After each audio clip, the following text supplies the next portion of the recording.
आता बातमी आहे नाशिकमधून। समीर भुजबळ यांनी झाडे तोडण्यास विरोध केलाय। तपोवन वृक्षतोड प्रकरणात आता भुजबळ उतरले। पर्यावरणप्रेमी वृक्षप्रेमी यांच्यासह समीर भुजबळही आता या प्रकरणात उतरलेले आहे।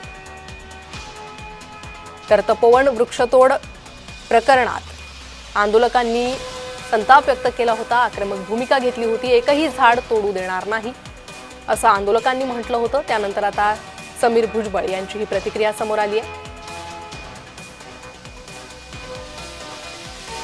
तर समीर भुजबळ यांनी वृक्षतोडीला विरोध केलेला आहे आणि वृक्षप्रेमी पर्यावरणप्रेमींचं हे आंदोलन सुरूच आहे। अजूनही नाशिकमध्ये हे आंदोलन होतंय। तपोवन या ठिकाणी आंदोलन केलं जात आहे।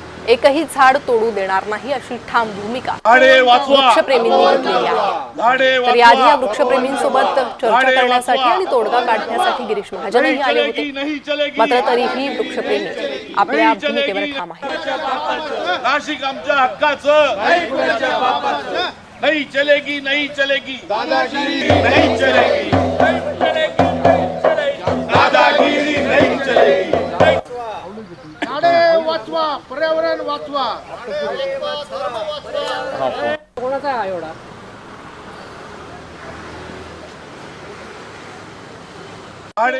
झाडांच्यासाठी संवर्धन केलं पाहिजे, यासाठी शासनाकडूनही फार मोठा निधी त्याच्यासाठी असतो।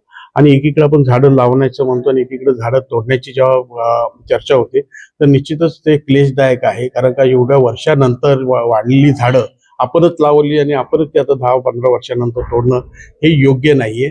आणि सयाजी शिंदे जे आमच्या राष्ट्रवादीचे जे नेते आहेत त्यांनी सुद्धा तिकडे भेट दिलेली आहे आणि त्यांनी सुद्धा जे आहे ह्या संदर्भामध्ये भूमिका घेतली आहे की झाडं तोडली नाही पाहिजे आणि साधुग्राम जो आहे वेगळ्या कुठल्या तरी जागेवर करण्याची आवश्यकता।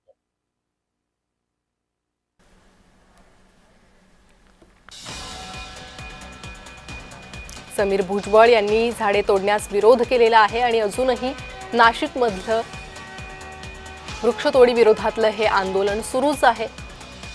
साधुग्रामसाठी ही जागा हवी आहे आणि त्यामुळे या ठिकाणी काही वृक्ष तोडावे लागतील असं बोलण्यात येत होतं।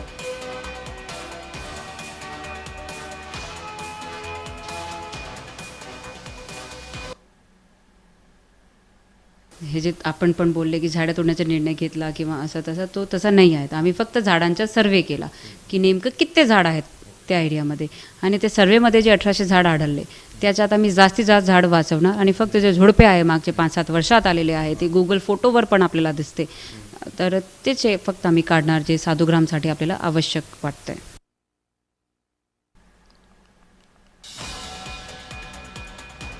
तर नाशिक मनपाकडूनही यावर स्पष्टीकरण आलेलं आहे आणि कुठलेही झाड तोडण्याचा निर्णय हा झालेला नाही असं मनपाकडून सांगण्यात येतं।